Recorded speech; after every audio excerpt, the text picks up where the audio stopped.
Welcome to the Leadership Unscripted podcast presented by Hiring Strategies. The Leadership Unscripted podcast is your go-to source for all things people management oriented. In each episode, we discuss industry trends, problems, and more importantly, offer solutions. We are so happy you could join us.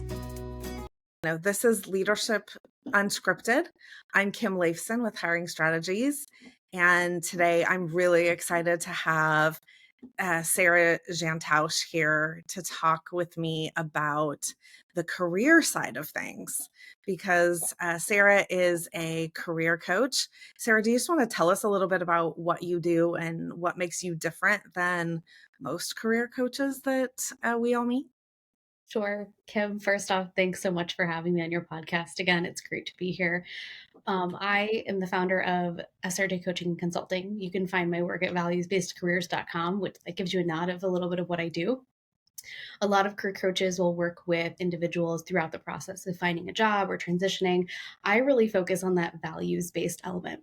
So I created a framework called values-based careers, and it really just starts in with one's individual values. So before we get to a resume or a strategy or a cover letter or any of that stuff that you really think of when you think of changing jobs, I start there and we build out what somebody wants to do from that point. So there's a lot of exploration sometimes. Sometimes there's a lateral move. It can be a lot of different things, but I focus on the values because I believe that if we know what our core values are and we walk that through with every job decision, the rest of it will take care of itself and we'll find meaningful work.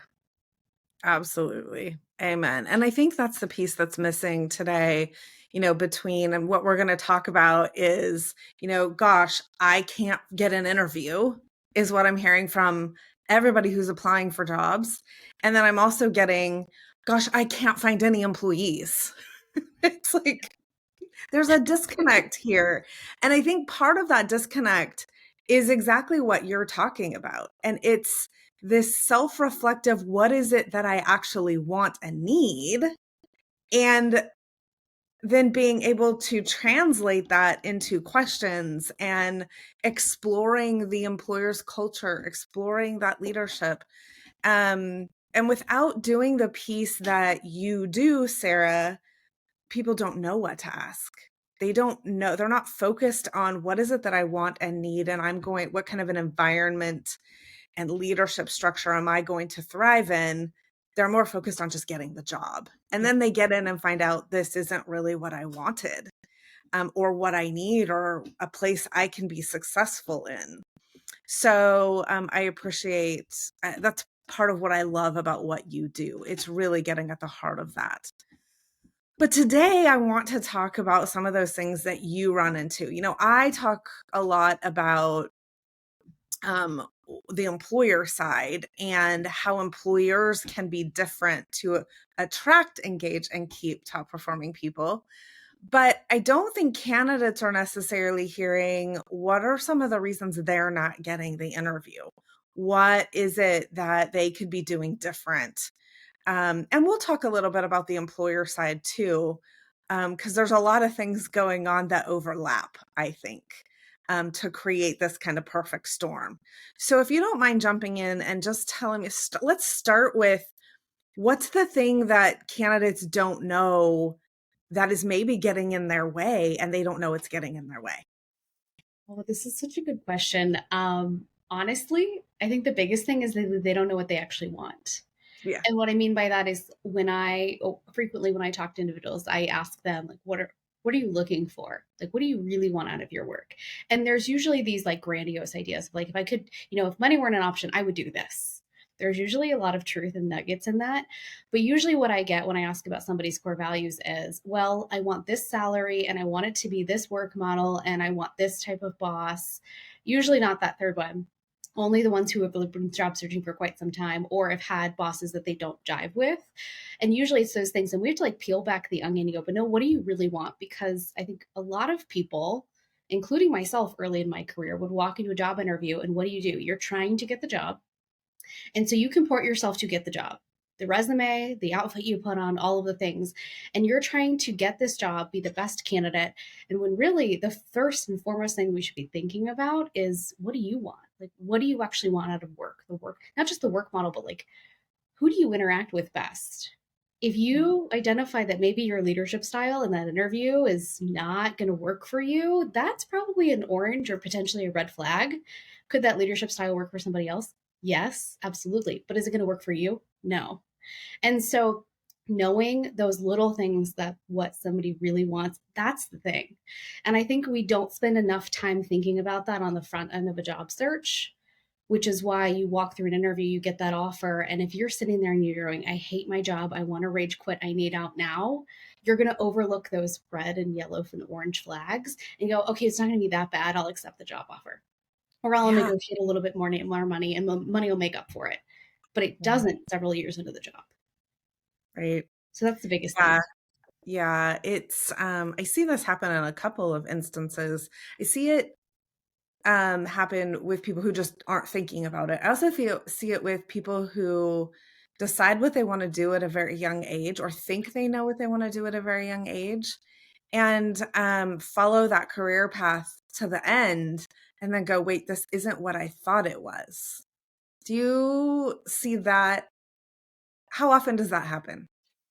I'd say it's more common. So it's something that I do not see as often in Gen Z and millennials, but in older generations, all the time. All the time. Why do And you think usually, that is? what, why do you think that So, is? I think a couple of reasons, and I don't think I'm going to capture all the reasons, but I think a couple of things. One, companies have changed quite a bit. I think about just companies in my area where I live used to have, there's one company that used to have surviving spouse benefits. So we're talking not just the pension, but like all of that for the surviving spouse, even if they lived 30, 40 years longer. Benefits like that don't exist. Good pensions don't necessarily exist. Company structures have changed. And so I think when companies get away from that and then they expect maybe the same 30 years of longevity or loyalty, it doesn't necessarily match. And I think younger generations are starting to see this. They're starting to see their parents lose good, really, really good jobs, lose those pensions, not have that, or potentially have their parents' savings wiped out by something like 2008 when that happened. And I know individuals who ended up having to go back into the workforce. They couldn't retire for another 10 to 15 years because of that. So I think that younger generations are kind of seeing this and also going, I care more about career growth. I care more about my personal development. I care more about flexibility than I do money or other things that you would necessarily get going, being at a company for 10 or 20 years or in the same industry. I talk to a lot of people who are in their 50s who go, if I could do anything, I would go back and I'd be a teacher, I'd be a service worker or a social worker, or I do these things, but it doesn't make enough money and I've got a family and my kids are going to go to college. yeah. And so it comes up a lot. Yeah. Yeah, there's a lot of reckoning going on in the moment, I think, between there's the millennials and the older generations who are fighting the whole I have to do something that's going to support me versus I have to do something that I believe in and that I love to do. I still have conversations today with people who say, well, Kim, because I espouse you should do something you're passionate about. And a frequent response I get is, well, that doesn't pay the bills. What's your response to that? How do you coach that candidate who's like, well, I really want to paint for a living, right? Yeah. Or I really want to be, I want to go to school and get a degree in philosophy. You know, those things that people's response is typically, what are you going to do with that? Yeah. What do you say?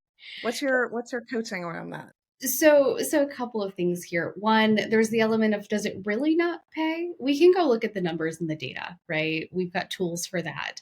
Sometimes that's not correct. Just like out of the box, it's not correct. If somebody comes to me today and goes, hey, I really want to get into newsprint media, paper media, that's a hard conversation where we're going to be talking about the fact that that's declining and they're not going to have job security. But what I would look at for them is to like really pull out the data and see if that idea is actually true. There's a coach in my network who exclusively coaches people who are soulful, who want to be artists and healers and all sorts of other things to make money in that. And she challenges all those ideas that we have around the fact that those jobs don't pay. and she's coached people to create those businesses and actually make money. And it's pretty amazing. So seeing that as an example, that's a little bit different than the work that I do. But first off is like I set the record straight of like, is this something that really doesn't pay? If that's Yeah. the case, that's a hard conversation. Like, do you love this thing so much that you're okay with maybe making a trade-off of money versus flexibility or this kind of work? And Mhm. then there are totally different options of how that works. Some Yeah. people choose to take on a part-time job to fund their thing that they love. Mhm. Some people choose to create a business out of it. Some people, there are so many different work models that you can Mhm. create for yourself. That's where we start to look at maybe somebody's really good at data science, but their passion is music. Are they okay with having that model where they work to make good money, support their family, and then they have a passion or band on the side? We have Mhm. those types of conversations. And then if somebody says to me, okay, well, I'm not really sure I want to do that. We go the route of, okay, so you've got this set of transferable skills. What's close to it where we can find something that's maybe going to bridge that gap for you? And Mhm. so no job is perfect. We look for the 80% solution. And that's maybe not the most exciting thing to say, but the 80% solution is so much better than a 20% solution that you have to jump out of and you job hop for the next 6 years, every 6 months. Absolutely. Absolutely. Okay, good. What are you hearing candidates talk about their frustrations with the job market right now? I'm seeing a slower rate of people getting interviews. It takes Mhm. way longer to get offers. There's one individual that I'm like that's popping into my mind that took, want to say like 9 to 10 months over this listen last year. It's taking longer. um, I'm seeing a higher rate of applications needed to get jobs, with one key exception in that: the individuals who have strong networks, not big networks. The size of the network doesn't matter, but robust networks where they know what they want and they're talking to the people who are doing those things who can bring them into organizations. They're always speeding things up. So that's like the caveat. But I'm hearing it's hard to get an application Mhm. through. It's hard to get an interview and it's hard to get that final offer. There are so many people that I was talking to this summer who were like in the last round of interviews multiple times and they didn't get the final offer. And so Mhm. that's something we have data that we can like start to coach around that. Mhm. But it's not an easy market. It wasn't last year. I'm hoping that 2025 is going to be a little bit better. Yeah. Yeah. Me too, all the way around. What do you see on the employer side? Like, what are employers saying? Yeah, it's employees don't want to work. We can't find people that will work our schedules. We can't find people who are loyal. We can't find people who there's some skill gaps for sure, right? In the highly specialized fields, like there's just not people going to school for that. Yeah. Um, uh, Jobs like teaching, jobs like where there's a lot of, in the teaching world right now, there's a lot of conversation about how difficult it is to be a teacher right now, Yeah. because the industry is changing. And so a lot of the old teachers are saying, God, if I had to go into teaching today, I wouldn't do it, and they're leaving teaching early. And so that's putting a damper on bringing new teachers in because kids are looking at it going, oh, I don't want to do that. Mm. Well, the reality is, if you enter, you're entering at a stage where it's not, I mean, it will forever be changing, but it's not like you started with one thing and everything's been turned upside down like it has for those older generations. So I think one of the big things that is causing this disconnect, and I want to get your thoughts on this, between, I can't get an interview and I can't find qualified people. And that is, they're being weeded out by bots. Yes. This is Tell the hard me. topic. Yeah. The ATS, Okay. applicant tracking system, for those who might not know the acronym, the bots, the executives who are going into an interview setting and they're interviewing with like a robot or a technology on the screen and it's not a real person. There's so much of that we didn't have before. It's Mm-hmm. it's in some ways it almost seems like a little bit of a wild west in hiring. And I think that this is a really interesting conversation because because you're a big proponent of assessments. Mhm. And I'd love to like talk about where they're appropriate from your perspective, but there's a lot of companies who are using assessments just to weed somebody out and have no human interaction. And I don't think that's where anyone should be going. And I don't think that's either of us agree with that either. But assessments and some of the technology can be used in some senses helpfully, but in some cases it's being overused. And I think people are relying too much on technology to Yeah. they're taking out that human interaction through hiring. Across the board, right? Like, weeding out resumes. You know, we're missing out on a whole host of kids who are in high school, who don't have any experience, and you're weeding them out. Your tracking system is weeding them out when they want to come in and learn. I know a handful of high school kids that are hardworking, really good, intelligent kids that would make a great employee for anybody. And they're not even getting a call back because they don't have any experience. And on their application, they don't have the right words. And those words are skill based, right? Not Absolutely. values based, not cultures based. And frankly, if you're weeding kids out based on values and cultures, they don't know. They don't know what their values are. They don't know what their cultures are. They just came out of a system that made everybody fit into a box. And we can get on that conversation later. That's a good thing and it's a bad thing. And so they don't know, and they don't know what to put into the system to get the right thing. I'm working with a client right now who can't seem to get applicants to complete the entire application.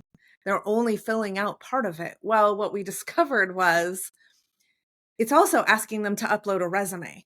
Well, this is a retail entry level job. Okay. Most of those people don't have resumes, number Yeah. one. So they're just not uploading them. Number two, um, they're uploading the resume and thinking, well, I don't have to answer all these questions because the resume is going to take care of that. So they're not filling out the application. So the system will not pass it along if they don't have an application or if a resume, and they won't pass it along if they haven't completely filled out all the questions. That makes So sense. this is a really good example of how we have this huge disconnect, and we've got to put the human back in human resources. Yeah. um That's a huge because like you said, yeah. yeah, yeah. And when it comes to assessments, I'm glad you brought that up, Sarah, because you're right. I think assessments get a really bad rap, because people are using them incorrectly and inappropriately. They should never. There is not any tool out there on the market today that is accurate enough to say yes or no. It's only designed to give you more information so that Mhm. you know where to probe and you know where to ask that next question. And that is all it should be used for. But they're great for that. They're great for, I want to understand you as a human being and what challenges you're going to have and what behaviors you have and what kind of fit you're going to have to my team so that I know what questions to ask you. That's how assessments should be used. Yeah. And should they be used at the retail level? At the entry level positions? Absolutely they should. But I have a lot of organizations that tell me, well, but no one's going to fill out 45-minute application. Well, maybe that tells you something, right? If I really want this Yeah. job, then they need to spend the time to do that. And I also think a lot of people are afraid of the biases that assessments can have. And I'm not discounting that concern. That is a huge concern. But you should be doing your research. You should understand the science behind the tool that you're choosing and making sure you're choosing the right ones. So that's a really great point. Um, Talk to me about the conversation that you're having around this. I Employees don't want to work. today, around the, nobody wants to work 8 to 5. Nobody wants to be in the office Monday through Friday. Nobody wants to work weekends or holidays, right? What sort of conversations are you having around that with candidates? I think so. First off, I talk to a lot of people, and all of them want to work.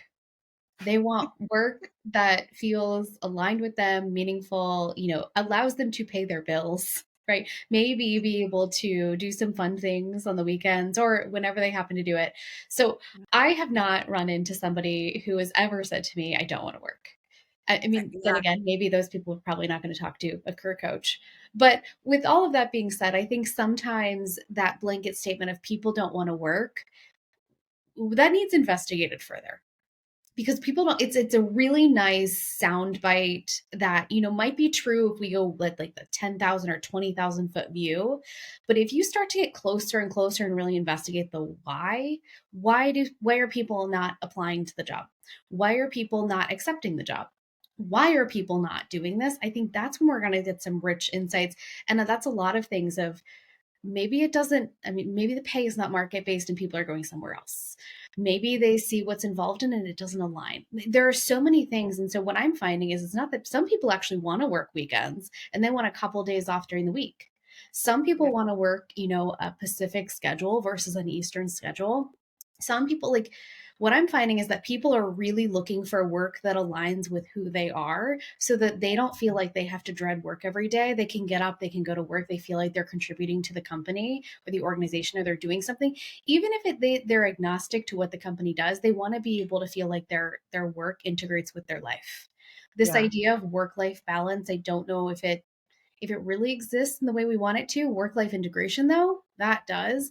And I'm seeing that every single person I talk to, whether they say, I want to be in office all the time, I want to be remote all the time, I want to be hybrid, I want this or that. Every single person I'm hearing, they want to work, they want meaningful work, and they're just looking for the employer so that they can actually work with that they like, that they're going mhm, to find that work or whatever they're looking for. And what I'm seeing more so is that individuals are they're struggling to find that. yeah, They're researching companies on their websites. They're mhm, looking at press releases, they're looking at jobs, and they can't totally tell from that research if that company is really going to be aligned or going to give them what they're looking for in terms of that meaningful work or yep, that salary. I mean, salaries are getting more and more transparent, so that's less of an issue now. But whether or not they're actually going to what says on the posting, if that's really what they're going to experience. I mean, that's if we're really going to pull back the curtain. yeah. That's the piece. Is this job really what you posted? Is it gonna be like that when I get in? Talk to people all the time who they've had a job where it completely changes. 3 weeks in, 6 months in, it's not the same job they applied for. You? That was me. I Yeah. had that job. Yeah, absolutely. So I yeah, had one you're of those experiences. Yeah. It's absolutely, very startling and not fun. yeah. I I would took never a do customer it again. service job and I was not allowed to talk to customers. I know. It's bizarre. So it sounds ludicrous, right? Like Yeah. it sounds like no, employers don't do. No, they do. They're doing it all the time. And some of them don't even know they're doing it. Like this organization, Yeah. I'm not even sure they knew that they were doing it.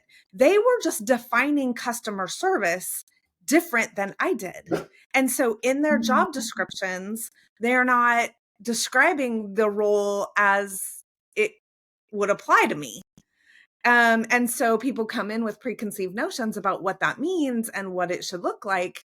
And it's just not. And so I left after 3 months because it wasn't the role that I wanted. And there was some toxic leadership things going on there, but I didn't want to be a part of that. And so if I'd have known that ahead of time going in, I wouldn't have joined. I love that you So I love that you said that though. Like sometimes they don't know. Like sometimes like there needs to be maybe an audit of the process or an audit. Like that resonates with an experience that I had, except it was the opposite. I ended up accepting the job and I loved the job, but it was not what was on the posting. And I well, got you got lucky, lucky. so lucky. You got lucky. Yeah. Yeah. No, it is that is a real and it's through no fault of the employer, right? Like they just don't know what they don't know. Yeah. And nobody's been trained to write a job description. Nobody's been trained to be a lead. Well, very few people are trained to be leaders. They move into leadership roles because they're really good at doing the task. Yep.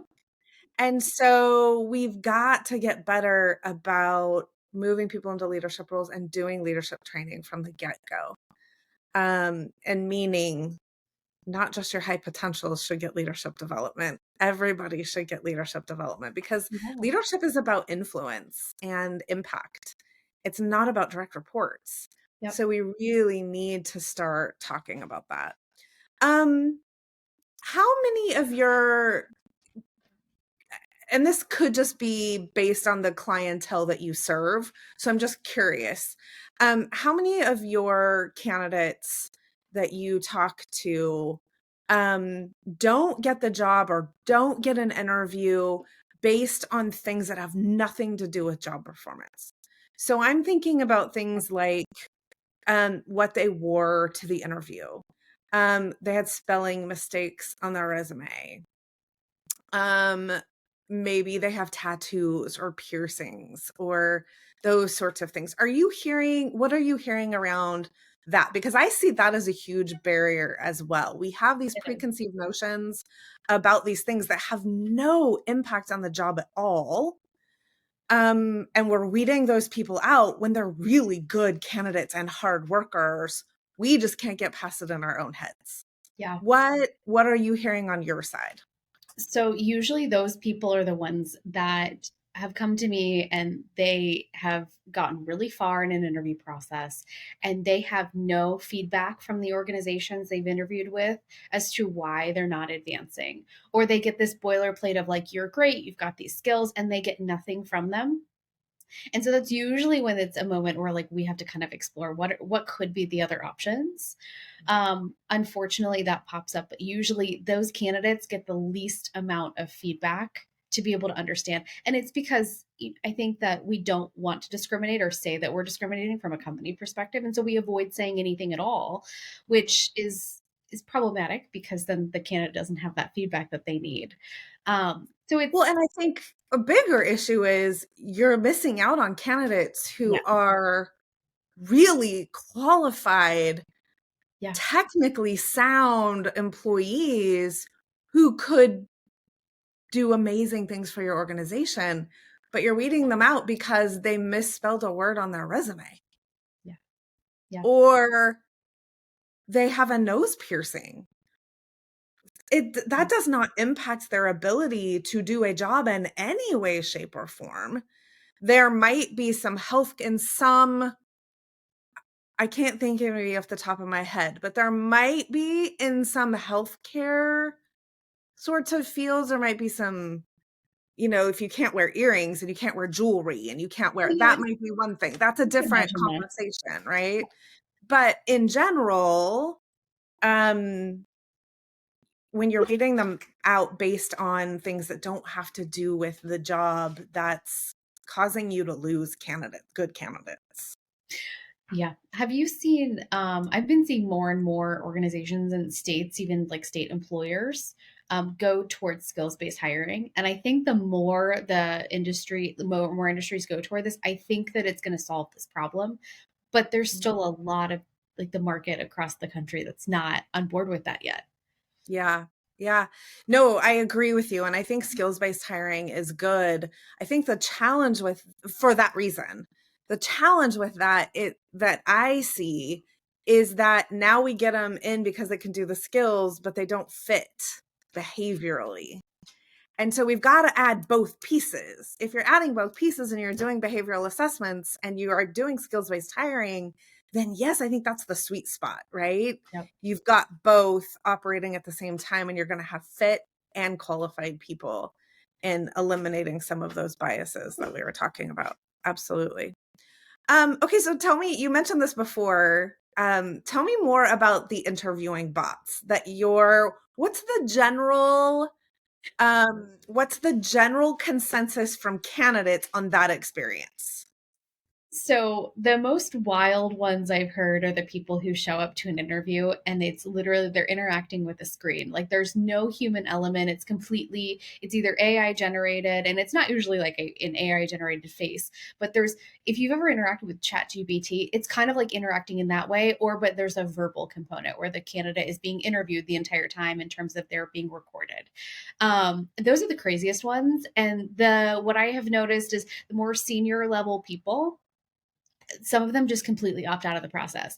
And when I see that they opt out of the process, I honestly think good for you, because there are boundaries, you know what you want. And if you're concerned at that level in an interview process, your red flags don't have to make sense to other people. It's good to just walk away from that and find something that's values aligned. So I see that. But what I also see is I think the most common barrier that people run up against is bouncing against those applicant tracking systems. And that's a form of technology, right? It's a little bit different. And it's like rolling that back, some of the stuff we talked about earlier, but it's also simple stuff. Like people are seeing all of these beautiful templates for resumes on Canva, and they're gorgeous. None of them are ATS friendly generally. You want a boring resume that's single column, black text, traditional font, really a very boring, ugly resume template. I'm sorry to say. You can Yep. make it formatted, but like it's simple stuff like that where the technology is just not in line with finding the right people, and then you're bouncing people out who are really highly qualified because of a Yeah. technicality on a resume.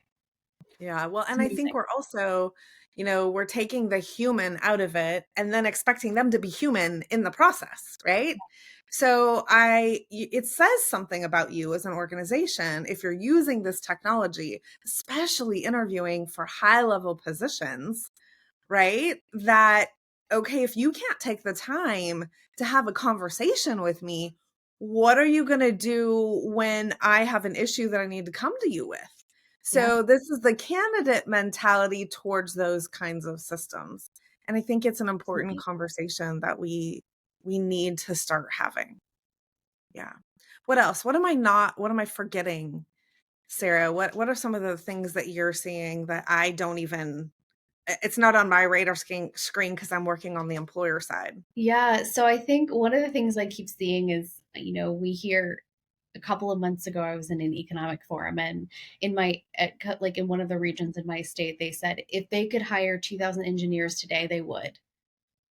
But sometimes, you're going on job postings, LinkedIn, Indeed, all of that, and there aren't 2,000 job postings open for engineers that necessarily meet the criteria. So I think there's just the main thing that I wanted to bring up is I think there's just like a gap here where and we've talked a lot about this a little bit already in this conversation, but there's this gap between like expectations and what are we doing to fill these, and then also aligning with, I think in my purview, we want to be able to support people in the jobs that work for them, but also managing these different fields where we're running into a shortage of employees. Home healthcare aides, health aides, huge one in my area that we're not able to fill those jobs. And that's a very necessary job.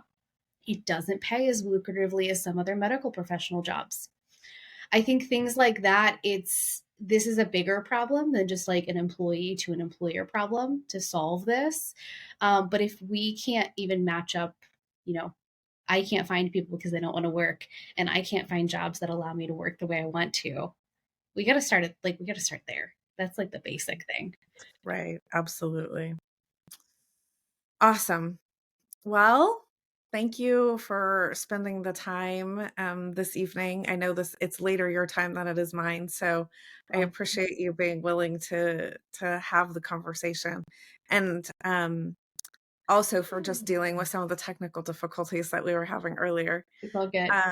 But I appreciate your time.